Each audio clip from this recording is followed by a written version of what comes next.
Hello and welcome back to the podcast. And my guest today is Bec. Come on, tell me what your surname is. It's Nifflet. Oh, Nifflet. A little bit.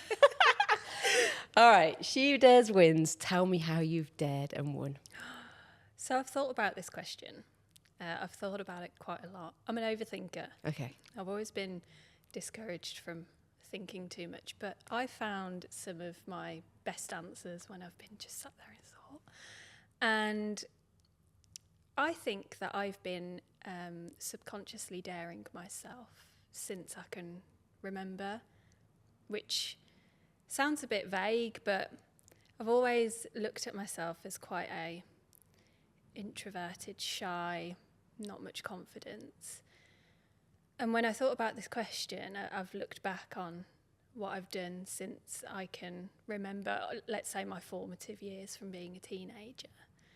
And I thought, you know what, Bec, like you've been daring yourself like quite a lot, and you've been achieving quite a lot, but not really thinking about it.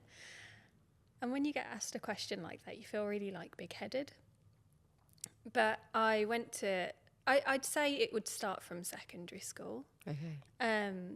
I went to a secondary school where I think 2 girls from my primary school went to my secondary school, and we were in completely separate classes.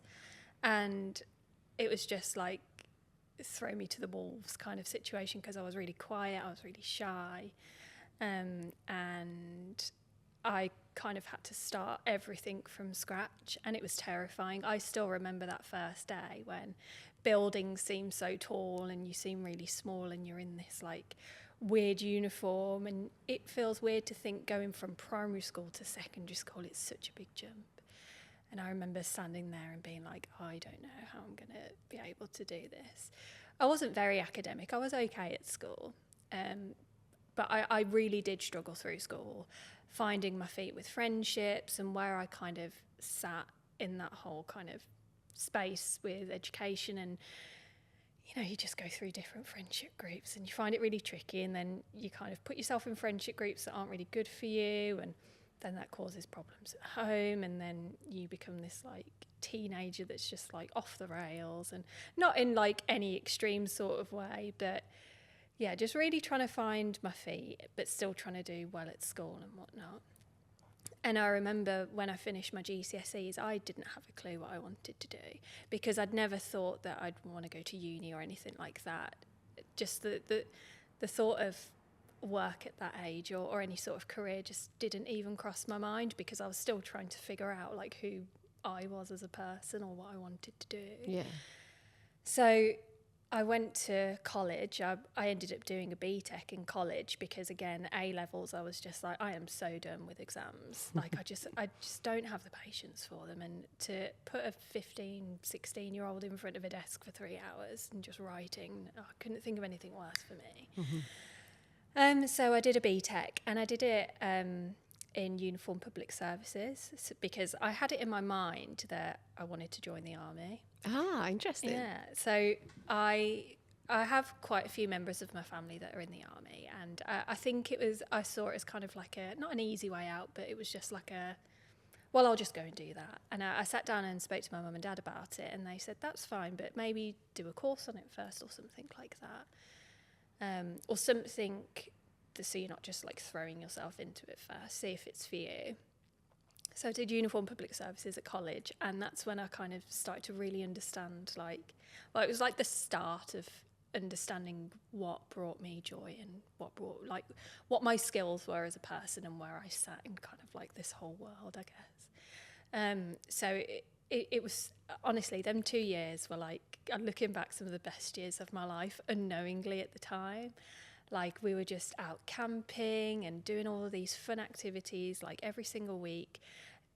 We had like fitness every single week, and we kept on top of our fitness, but we also had like the nitty gritty of like things to do with like criminality and learning about like the legal justice system and things like that. Oh wow, I didn't even know this course existed. Yeah. That's amazing. Yeah, it was so good, and there was such like a good mix of people on this course as well, and it was just great. And like there was also like the parties and like the outside stuff and like boys and all of that, and just kind of like all that teenagery stuff. And then when I finished college, I was like, well, what do I do now?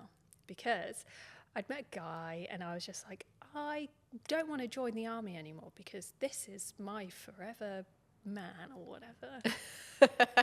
Boys. And thinking back at it now, I'm like, I do think back sometimes and think if I would have joined the army or whatever, like what would my life be like now? But so that kind of fizzled off into the distance, and I was like, right, I've got to apply for jobs and whatnot. So I, as you do when you're that age, you're just applying for absolutely anything that comes your way. And I just ended up applying for an admin role in the sector that I'm in now.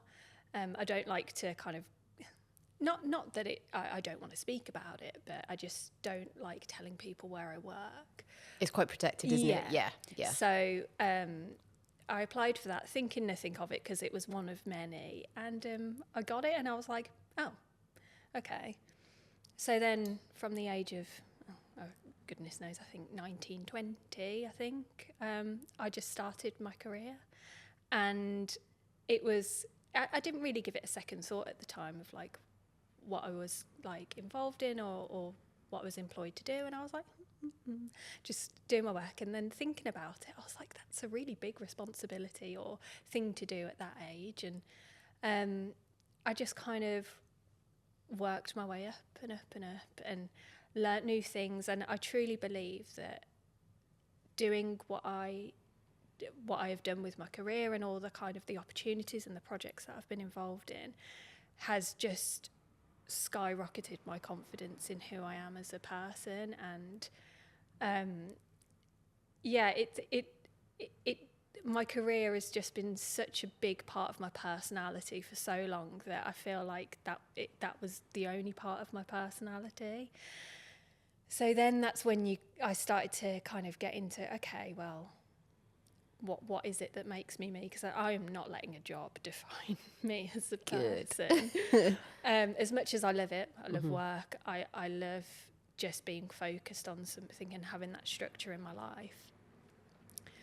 It was I'd say a period of 10 years where I'd had a couple of relationships that didn't work out. I was in a friendship group that I slowly started to feel wasn't right for me as I was coming to my 30s. And then like lockdown happened and things like that. And I think a lot of people went into that kind of phase of, okay, well, everything's been taken away from me. It's been stripped back. What is it that genuinely makes me happy? And that's when I rediscovered my love for the outdoors.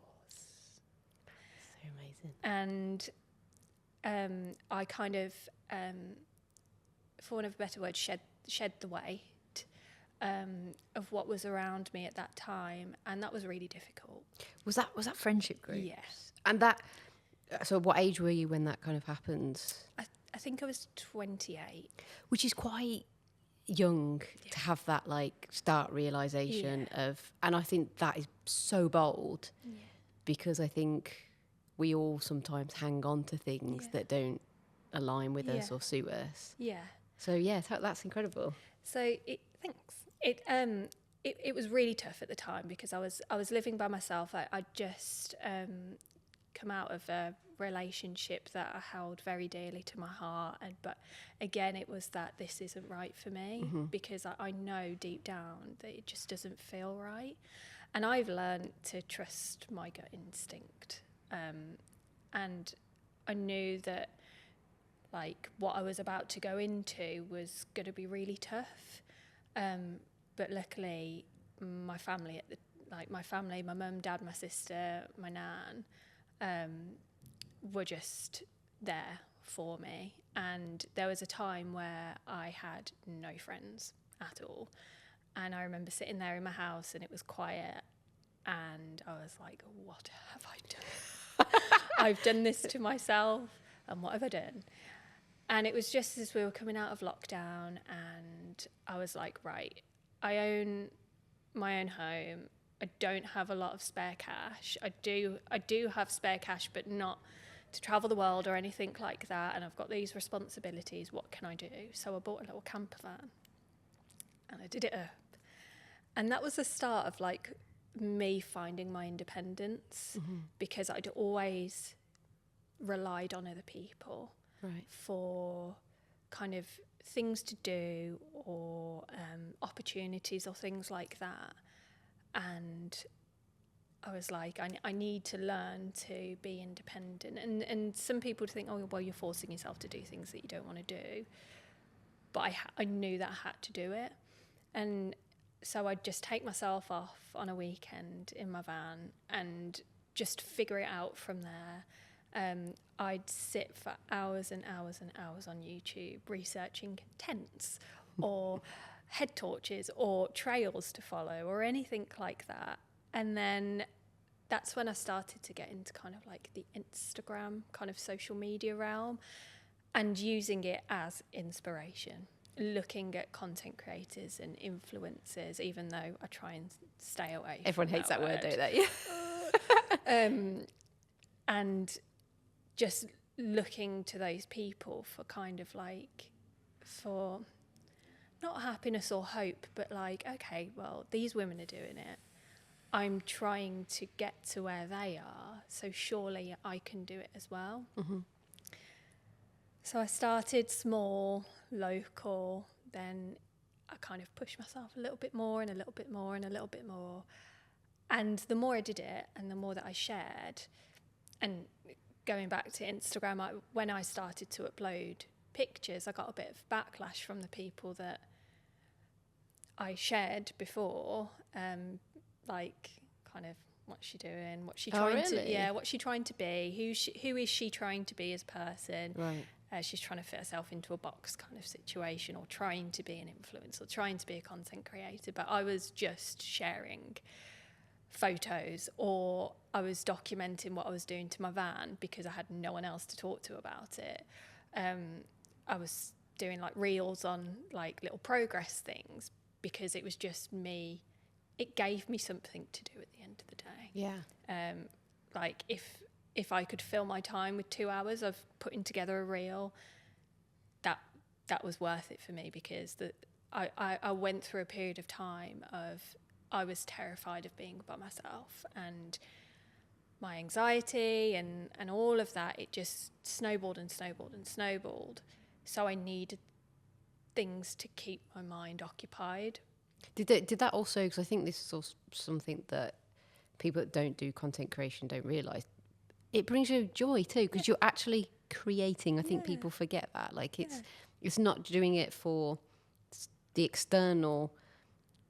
Whilst you do create a community at the same time, but sometimes there's just pure joy in, I've created that. Yeah. And I've always felt like I'm not a very creative person, because I can't do the typical things of like painting or kind of arts or music or anything like that. But if I can, I don't know, put together a reel or edit a photo which looks nice, even if it is as simple as like a few adjustments, I'm like, that's quite nice. That still is art. That is, in its best raw form, And I feel like I'm creative in my mind. Like, I've always felt like I'm a bit head in the clouds and a bit like just live in my own world sometimes. But that's where I find like I'm most creative. So going back to kind of uploading and things like that, I very, very, very slowly, again, unknowingly, just started to create this like following. And it was a following at first, because I was still figuring out like myself in the outdoor space and things like that. And I'm no kind of like adventurer by any means, and I'm nothing special, but the outdoors for me has just given me so much peace and solace that I was like, oh, all of these people are like following me and asking me questions and asking me for advice. And whilst it was small at the beginning, it just kind of started to grow and grow and grow. And then I think about 2 or 3 years ago, I just uploaded this one picture one day and it just went absolutely just nuts. Oh, really? For one picture? You're here, yeah. And I was like, and just like floods of people starting to come in. And I was like, because I think that's how the algorithm works and all of that. Gives you a little bit and then it's like, they just Right. Okay. And then I was just like, oh my goodness, all of these people, like thousands and thousands of people, like all of a sudden were just like looking at me for, like I knew what I was talking about. And I was like, and it really Pressure. overwhelmed me. Oh, okay, interesting. I had to take a step back from it because I found that I was losing myself in it as well, that I felt like I didn't know how to deal with it, because with followers comes brands and comes opportunities and things like that, and I just didn't have like the headspace or head on my shoulders at that time to know how to deal with that. Is it a case of like you feel like almost everyone wants a piece of you? Yeah. And you're kind of like, then they're not entitled to that, but equally, it's kind of like being famous, isn't it? In a little bit of respect, in that you're doing your job, and then all of a sudden there's this byproduct to your job, and you don't necessarily sign up for it. But in this day and age, everyone's like, well, you did because you started. And it's hard. But you'd have been at a point where I think before now people have kind of come to that, but you were, never expected it, and you kind of didn't know, and then it happens. I guess everyone looks at kind of having loads of, and I don't have loads of followers, but having a following is like this lovely shiny thing. And luckily for me, it has turned into that now. But at the time when I didn't know how to deal with that, it's really, really overwhelming, because it just feels like the expectation is there for you to just know what you have to do. So I guess the not one of the things that's good, but many, many, many positive things have come out from me creating content or sharing my life on Instagram, because that's what I do now. Is I don't just narrow it down to outdoor content, but it's my whole life. It's like my diary. Is I met my late partner Dan through Instagram at that time when I just had cycles and cycles and cycles of people coming through. And I was going to say, that's a lot of messages yeah. to... Well. How do you stand out in the crowd? Yeah. So if we can go into that. Of course we can, yeah. I love a good love story. Oh, yes. So it was at a time where I just had all of these like followers and stuff, and there was one thing, for whatever reason, that I just clicked on his profile. And I was like, we had because it tells you at the top, like mutual friends or mutual followers and things like that. And I was like, I think he knew, like, we had like 2 mutual friends. And I was like, interesting. Thought nothing of it. Had a scroll through. Thought nothing of it. And I was like, oh, he's quite nice. But the internet just throws anyone at you. They could be anywhere in the world or I didn't really think anything of it. And then I think I followed him back. I must have followed him back purely out of, oh, you look quite nice, follow back. And then I remember he uploaded some stories, and he was at a place that was quite near to where I used to live. And so I was like, oh, interesting. This is my chance. So I messaged him, and I was like, oh, this is like 5 minutes from me. I was like, oh, I live literally down the road. And he was like, all he put was cool. And I was like, no. I was like, oh gosh, embarrassing. I'm just going to leave it at that.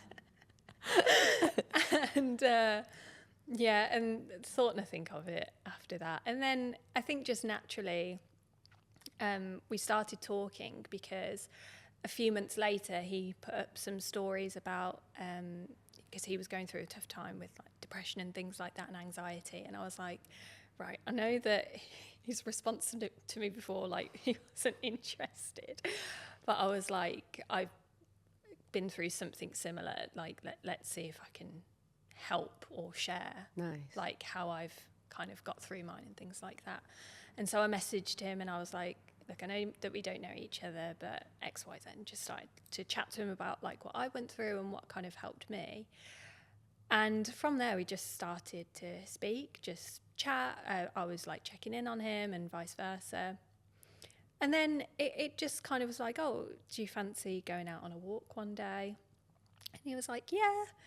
And so we went to Ross on Wye on a walk, and I picked him up, and and whatnot. And we just, it was one of those ones where you chat, and then you kind of like finish the day and you drop them off and you're like, oh, that was like really like natural and normal and easy. And I was like, nice. And so then met up like the following weekend again, went on a walk and stuff. And it wasn't anything like, just like, oh, does he like me? Does he not? It was just like, we're just meeting up as friends. And then a few weeks went by and then I got a message from him being like, I need to talk to you. And I was like, oh, God's sake. What's hidden in the closet? Yeah, I was just like, oh gosh, I know where this is going. And he was like, I need to call you. And I was like, okay, that's fine, I'm free now. He was like, actually, I can't call you, I need to text you. And I was like, okay, fine.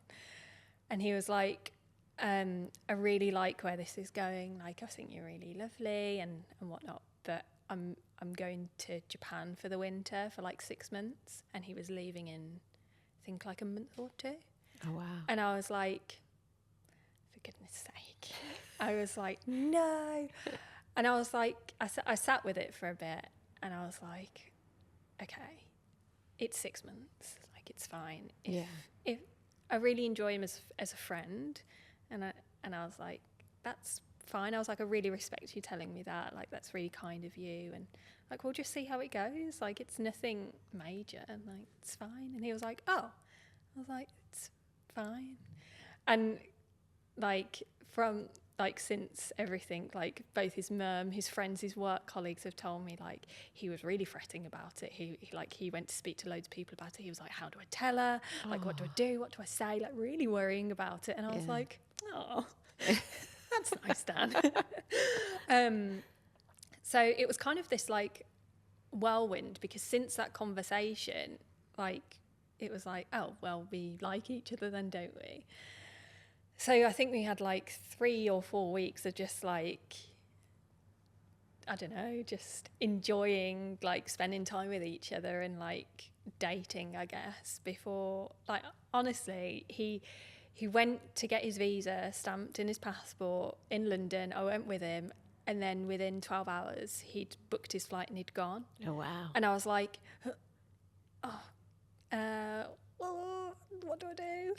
And I went a bit like, it really like, it got me down a lot, because I was like, I've just met this guy and it was great, and now he's left. And you think of ski seasons as these like partying like things. Oh, okay, so you thinking what he was gonna but he like, I spoke to him about that. He was like, Bec, I'm 36 and I'm old. He was like, well, not old, but he was like, I'm too tired for stuff like that. Yeah. And he was like, it's fine.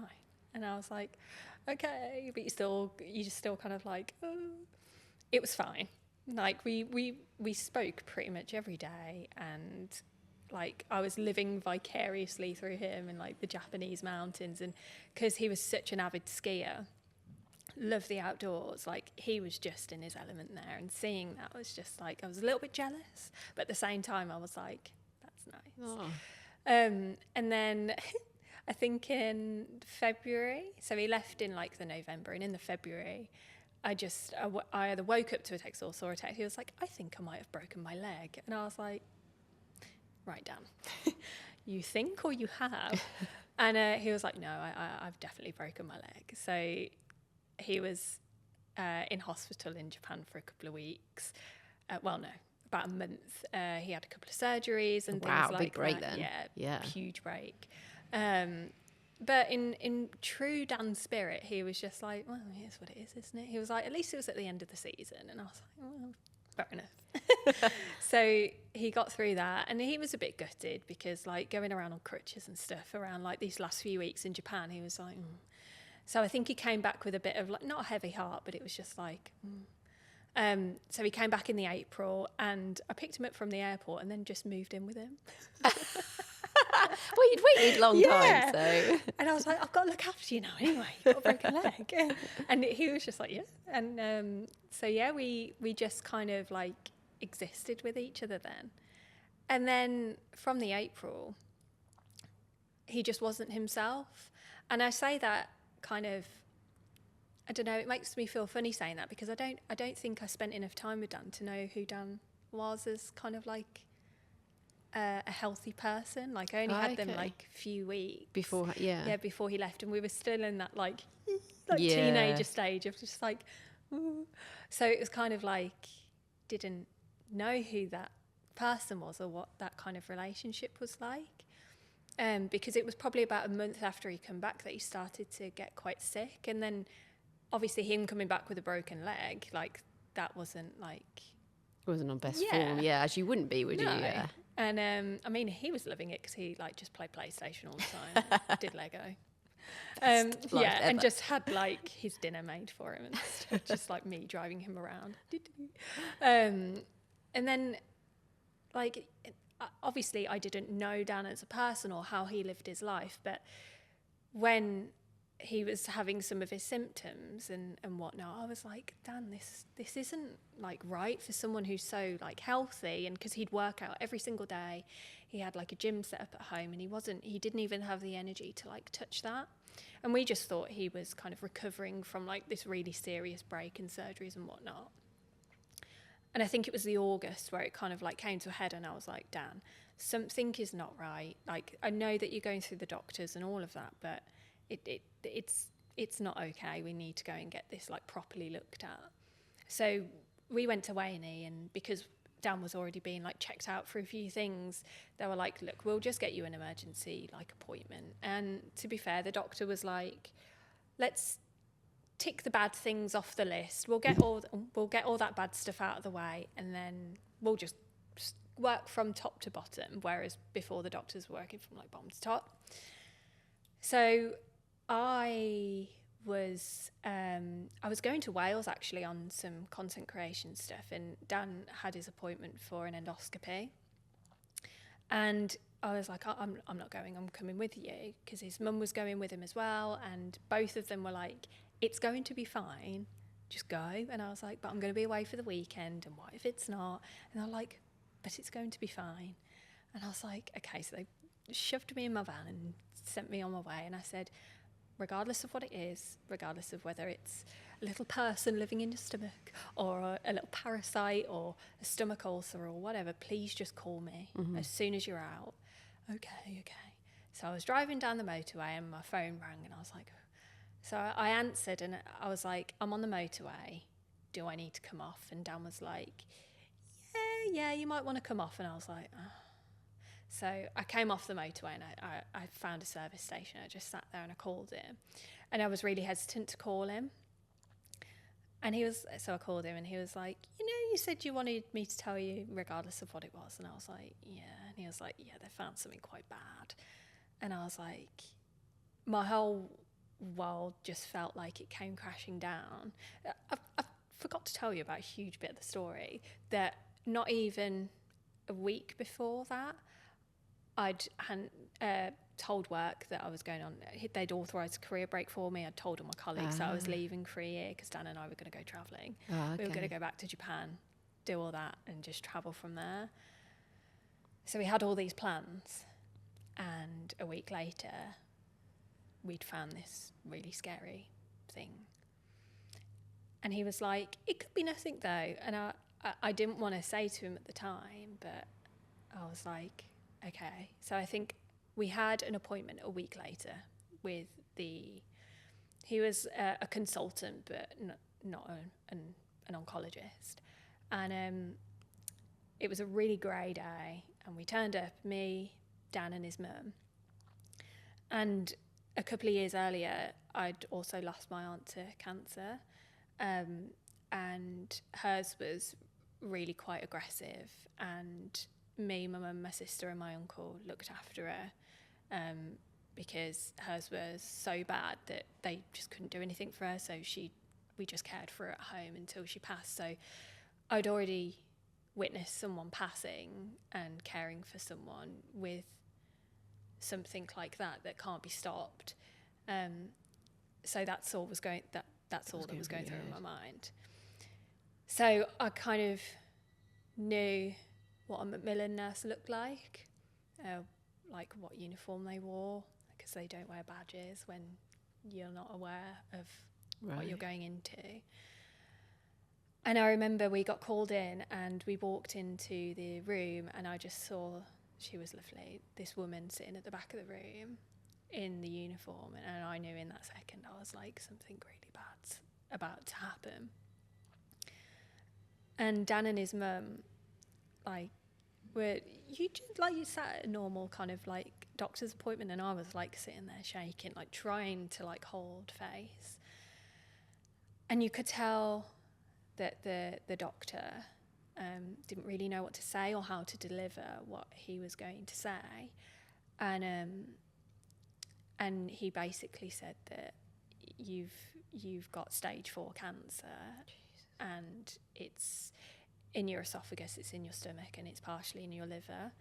And Dan almost fainted. Like, he was like, I need to lie down. And at the time where you're told something like that, they were like, do you have any questions? And we were like, well, no. Yeah. No. And I think Dan's mum said, well, why can't he just have like a transplant? And they were like, well, because it's too far gone, because it's already in Dan's body, but because of your age and your health, we're going to give you treatment. So we were like, okay. Like, they were really encouraging of the treatment. It was chemotherapy. They were like, it's going to really batter you, but we're going to give you treatment. We're going to throw everything that we've got at you. So we're like, okay. And we were walked out the door and then straight into an appointment with Macmillan, and we were like, this day of just like information and leaflets and things thrown at you, and it was just kind of everything was being said to you, but nothing was going in. Because you just have time to even complete what you've... Yeah. And I think all we were thinking was, oh, well, Dan's 38. He's going to have treatment. They're encouraging treatment. It's going to be fine. So Dan, from that very moment, was like, it's fine. Just looked at it as like taking, I don't know, a course of antibiotics. That's how I saw him look at it. So there was all of that. And so I think the week after, again, the NHS, when it comes to stuff like that, really, really quick. Like, letters through the door, appointments, always, phone calls, always. And we were put in touch with the services of Macmillan and Marie Curie straight away. And from the September, he started treatment on chemotherapy. And his first treatment went really, really well. And he kind of went back to kind of like normal. Like, he was able to eat again. He had energy, albeit not a lot, but he had energy to go and do things. He was able to drive his car again because he had this Japanese sports car that was really impractical, but he loved. He was off work, and he was just like chilling out, basically resting, eating whatever he wanted to, and just kind of like going with it. What I've found with Dan is that he hid quite a lot, like his pain or his sickness or his anger or his frustration. He spent 2 weeks with his headphones on just listening to music, because that's what like got him through. But he had those like 2 months of just like, okay, I'm being able to do this. And I was like, I can't work. I won't be able to, because, and that was really hard for me to kind of admit to myself, because again, going back to it, work was like such a part of my personality. I was like, but I love Dan to like my core, and I need to look after him. I need to be there for him. I need to do this with him. So we spent like September to December just like being in each other's presence 24/7. Nice. Like, just watching things on TV, or I don't know, doing silly things together, things that you just wouldn't do in like a new relationship. You'd be too like, I don't know, you'd be doing other things, but like we were just able to sit there and have these really wonderful conversations with each other and get to know each other on a level that you just kind of get blinded by when you first meet somebody. And Dan was my soulmate. He really, really was, because he understood how like my mind worked and how I can figure things out and things like that. Was that period of, like, on a timeline, I was just trying to figure back, how long was it since you first met from that September? Dan and I went on our first date in the September previously. So it was a year. Yeah. Wow. Yeah. So like an intense period of you getting to know each other as well. Yeah. And with him being away for 6 months of it as well. Yeah. So it's like really weird. And also I felt, I don't know, this, not pressure or kind of feeling, but his mum or his family didn't really know me, and they trusted me to be there with him 24/7, and they trusted me to kind of know his medication schedule and know what medication he was on, or know when to take him to the hospital if things were bad. Like, they just trusted me with it. And yeah, that was, I'm so kind of grateful that I was allowed that space with him and that time with him. And it was the December that he started to get a bit, like, not unwell, but he just started to get a few new pains that weren't there before. And again, just brushed it off as like, oh, they're just kind of like weakness pains and things like that. And then it got to a point where it just got really bad. Took him into A&E, I think it was on the 23rd of December, so the day before Christmas Eve. And we were told that it had spread to his spine, and the doctors, we were only a week before walking around the Birmingham Christmas market. Wow. And the doctors were like, have you been walking? And he was like, yeah. And they were like, you could have done some like serious damage, like one step in like the wrong way and he could have paralysed himself. Wow. It was like that close to his cord. So the Christmas and New Year, he had emergency radiotherapy to zap it on his spine because it was like touch and go. So we spent the Christmas and New Year like in hospital, and the staff were lovely. Like, we had like Christmas dinner and carol concerts, things like that. Some of the patients didn't appreciate it. I did. It was lovely. And Dan got released on New Year's Eve, like a few hours before New Year's Day. Which was really, really nice, but he was still really, really sick. And it didn't really click in our minds at that point that if his cancer was spreading, his treatment wasn't working effectively as it should have been, or as they expected. So again, everything happened a week later. We had an appointment with his oncologist, and she very bluntly just said, yeah, your treatment isn't working. We're going to give you this new treatment, but it's just going to prolong your life like a few months. Like, it won't get rid of it. So basically, for want of a better word, you will pass from this, and it will be like soon. Sure. And again, Dan in his mindset was like, no, I'm going to beat this. Like, it's treatment. I'm healthy still. Like, it's fine. And luckily, Dan's aunt kind of, she wasn't an oncologist, but she worked in that sector before she retired. So throughout this whole journey, we were like sending her everything, and she knew kind of like what the treatment he was on and what it was and kind of what that meant for him and stuff. And it was really kind of a good, dare I say, resource to have. So grateful. And I think he had one round of that treatment, and that's when like his hair started to fall out, and you could really start to see the effects of the chemotherapy from then. And because he was so weak from his radiation,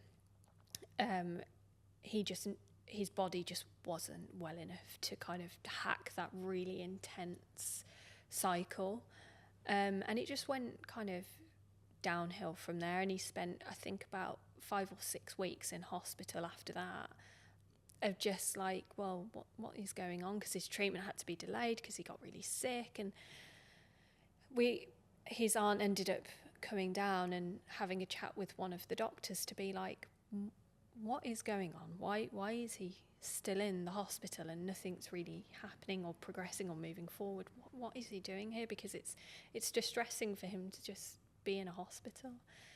And then it was when we were in hospital that we started to have discussions about going to Marie Curie, but more as a kind of like a respite, because even though Dan was a cancer patient. If he needed to be admitted into hospital, we'd have to go through the whole A&E process again, and that was really traumatic because like the Birmingham A&Es are so busy. Like sometimes there'd be no chairs, and we lay on the floor for like an hour one day.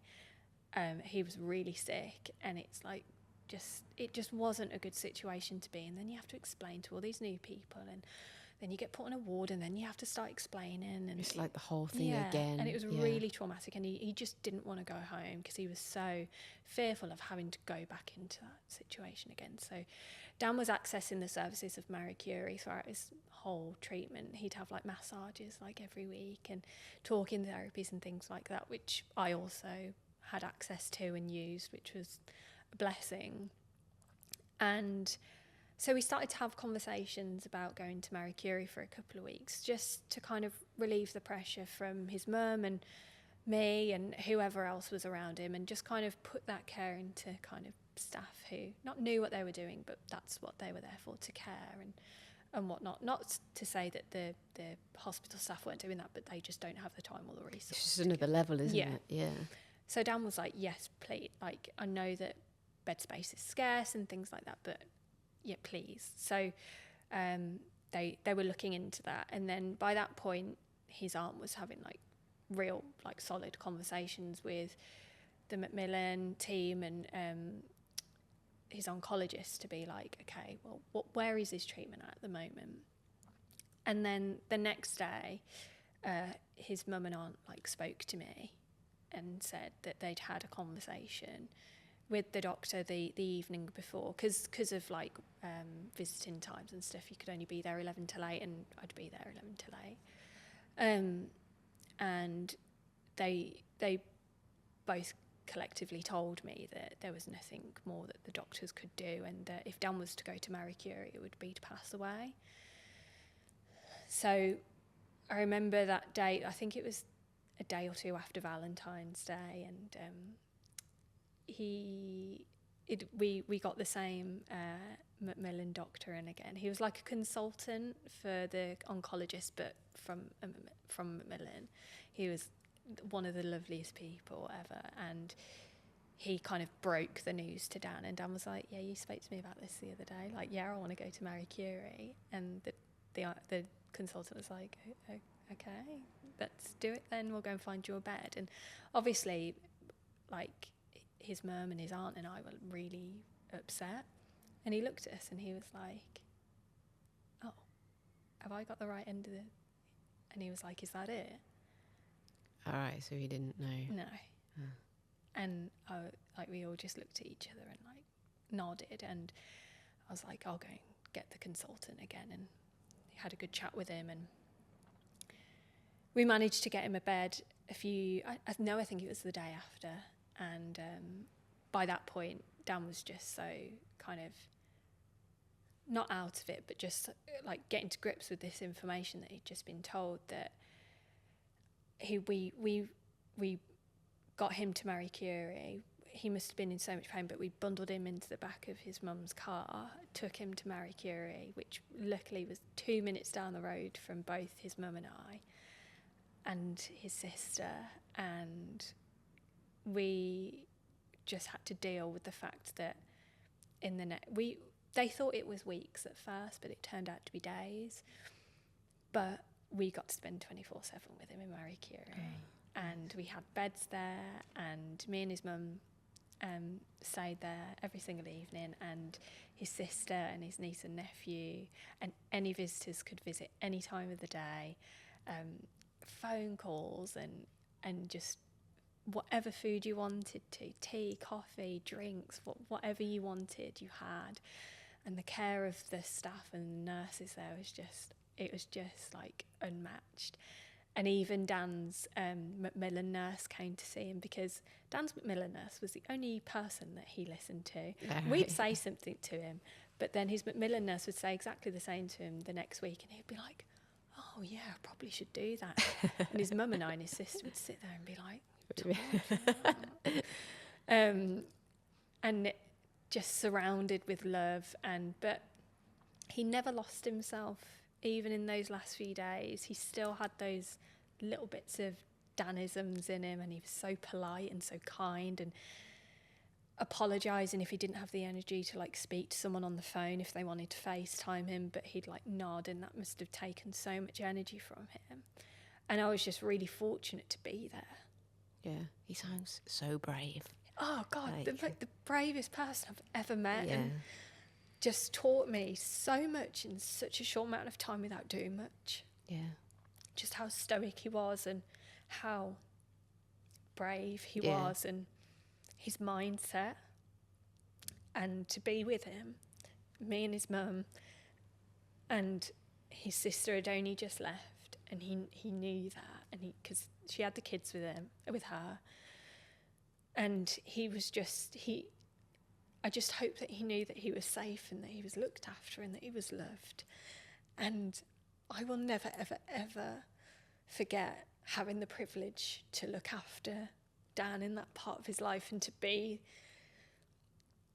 there for him for that purpose at that part of his life. Mm-hmm. It means the world to me. And people might say, yeah, but it's so unfair that you only had a short amount of time with him. But I'd have that over and over and over again, because his love to me will last a lifetime, because he gave me so much as a person. Not just love, but just outlook on life. And that's why I kind of stopped work, and then after kind of like his celebration of life, and after a few things, I went back to work, I think, for 3 weeks, and I was like, I shouldn't be doing this right now. I need to continue on to do all the things that Dan and I were planning to do, not just because Dan and I were planning to do it, and not because that's what Dan would do, but also in the same breath, that's what Dan would do. He would continue living, and this huge thing, as horrible and as like gut-wrenching and awful as it is, has just changed my entire perspective on life, and it's changed my outlook and everything, and it will just see me through the rest of my life now, and it's just almost given me this boost forward. And when Dan was still with us, going back to Instagram, this is why I'm so grateful that I have it, because the community that I've built, as much as I didn't know what to do with it at the beginning, I couldn't have done any of this without the people that follow me, because I don't even know half of these people. Your community is so incredibly strong. Like it only takes to read a few posts with a few comments, but I think that is because you are so wonderfully open and approachable. I mean, hell, I just dropped you a message and we were like voice message back. Now you are just so open, and I think your journey before, your journey through, and your journey now will always resonate with people, because we can all see through social media now, but you have this like such honesty, and I think that's most likely why your community came to, and you shared the story of what you were going through, and still now. And I imagine so many people are also going to be helped by your story, Dan's story, the loss, because I've had 2 family friends that have been affected by losing their partners at young age, very similar age to Dan, and how their life has been flipped upside down. And I think because not many people experience it at that age, there's not a lot out there. No. There's not a lot of people to relate to talk to. And that in itself was, I'm guessing, I don't know whether you feel like it's a huge,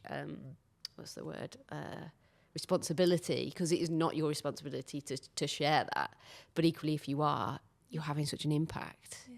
And I think for me, like what you just said, social media is so kind of 2D sometimes that I can't not share these things that are going on in my life, because at the end of the day, I'm just a normal person. Yeah. Like, I'm a normal person that takes photos of the outdoors or enjoys the outdoors, and this really terrible thing is happening in my life right now, and I can't pretend that it's not happening. Yeah. even when I was going through my period of having really bad anxiety, mainly health anxiety, I was sharing that because it's also made me realise I'm not alone in this. And that when Dan passed, the amount of people, again, my age, younger or older, message me to say that they've also been through it, or they're going through it, or they've lost friends or family members or mums, dads, partners, siblings. It was heartbreaking. But in a way, it gave me comfort, and it made me want to just share all of the love to them, because you do feel on your own when you're going through it, and it's that like ache that you don't think will ever go away, and it doesn't. But if you can share it with people and you can help someone and they can help you, the amount of people that have said even the tiniest things to me that has helped me, it's just made me feel so supported. And again, the community side of it is just so important to me, and I'm so grateful. And I always say, like, when I put up a story, that I'm grateful for people, and I really want people to understand that and know that, because they are. And then also the brands that I work with as well, I reached out to them because I needed to keep myself occupied when Dan was going through treatment, and I needed a bit of myself as well. So I put all my focus and energy in putting on a charity event, because I was like, I've got all these contacts for all of these brands, what can I do with it? And I was like, I'll just reach out to them and say, do you have anything that you can donate for me to sell at a charity day? So I put on this charity day at one of Dan's friends' coffee shops, which just kind of felt like 360 almost. I sold some of like my, not old clothes, but some of my clothes, and honestly, the generosity of brands was just incredible. And we had this full day. My friends came to help me, and my mum and sister were there, and they were selling cakes. And honestly, it was just one of the best days that I could ever wish for. And we raised it was for Marie Curie. I think it was nearly £4,000, and it just seems like a drop in the ocean, because you see these. It's people. not though, is it? Because if everyone can, it's massive. Yeah. And it just felt so lovely for me to be able to do something like that and have the resources to do something like that. So again, like, the brands that I work with and are just so wonderful, and I'm just so honoured to be able to work with these, like, just people and brands that I just never, like, that I was a customer of before, and now I'm like, oh my goodness me.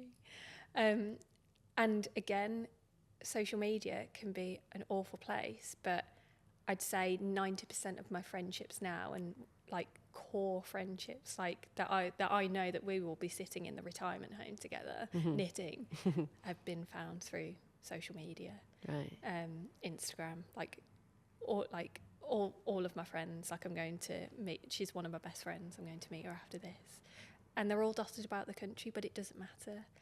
I met a girl who I used to go to primary school with, just randomly in a coffee shop near us one day. We just bumped into each other, and we're just like exactly the same person. And we were just like, oh, shall we meet up again? And now we're like best friends again. And it's just wild how the world works.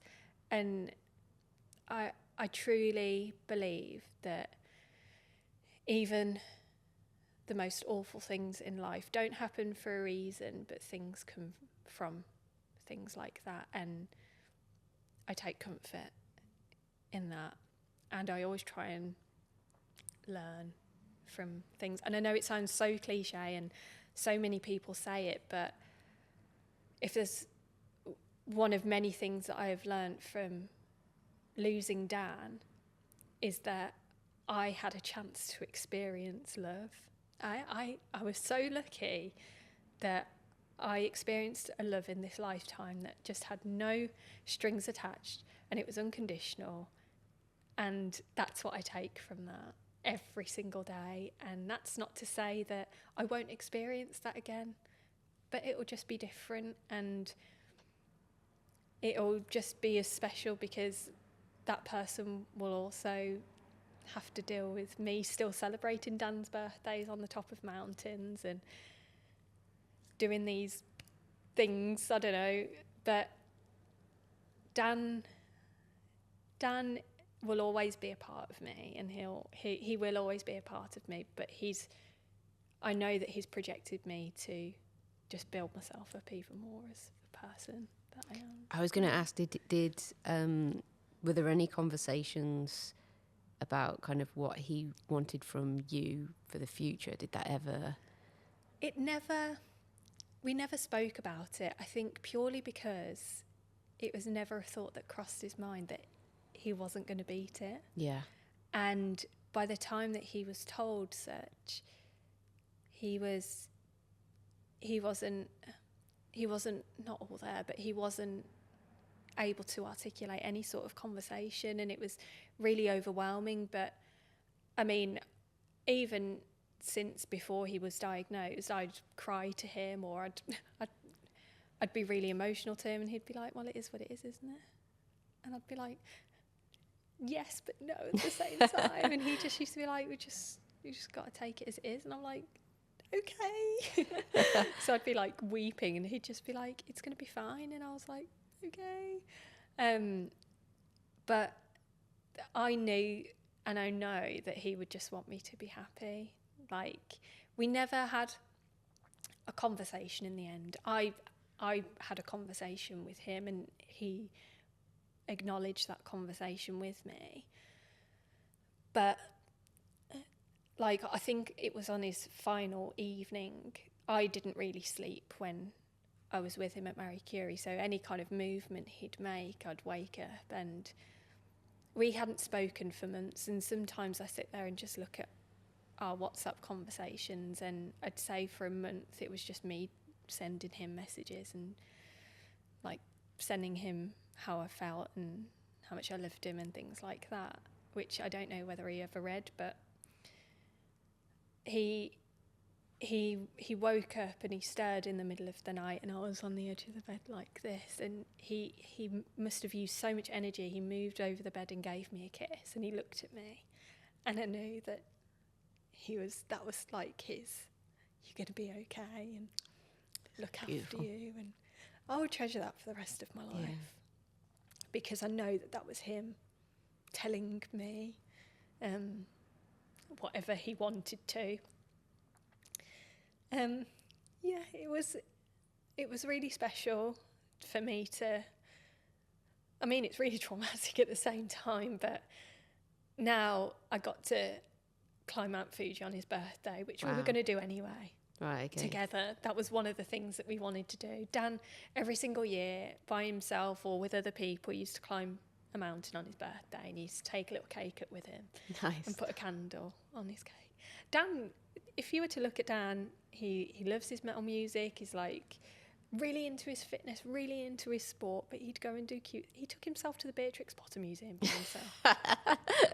Behind big, hairy, bearded men. Yeah. There are softies, right? He'd do Lego by himself. And But I've said to myself, I have to keep doing this. So one of his friends, like one of his best friends who lives out in Japan, I recruited him, and I was like, we're going up Mount Fuji on his birthday. And he was like, yes. So he did it, and we summited it on his birthday, and it was really hard and grueling, but we stood at the top, and we went to a shrine, and some of Dan is now at this shrine, and I was just like, yes, this is not that this is my purpose now, but this is what I've got to keep doing, these really cool things. And I keep a bit of Dan on me at all times, and I'm just like, I will never not feel by myself now, because I've got so many people, from friends to Dan's family, who I'm just so close with now. Like his younger sister is like a big sister to me, and like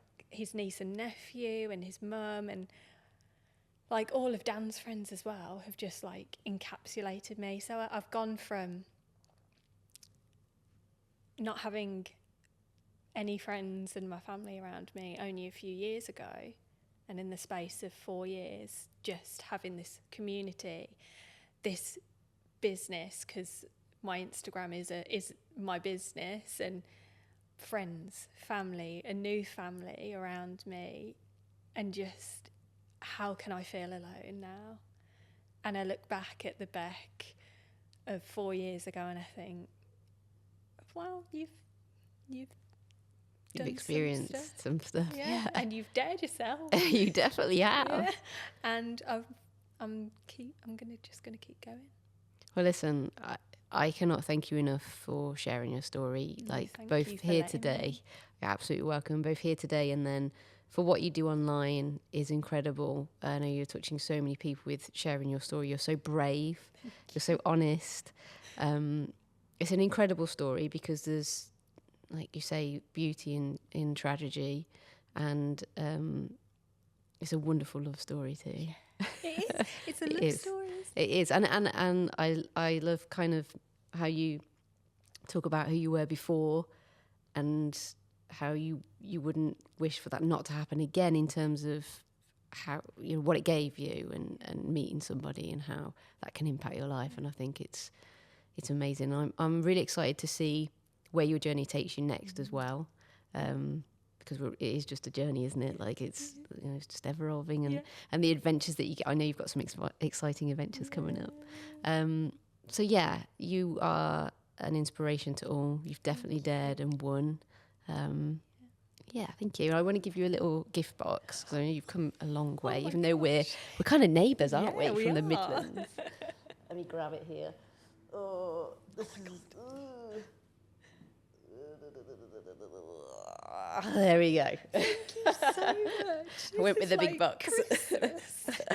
You're welcome. Thank you. And yeah, you're amazing. Thank you. Thank you. And I just want to say one thing is respect the outdoors. The outdoors looks after us. And it's becoming more prevalent now that people, it's the summer, isn't it? And people aren't respecting or looking after the outdoors as much as we should be. And that's not everybody, that's just the minority. But the outdoors has looked after me. It has allowed me to meet people in the most wonderful way. I mean, even mine and Dan's first date was a hike in the outdoors. And every time that I go outdoors now, I'm like, it's the one living thing that we can see, and we have to look after it because it's wonderful. Let's do that.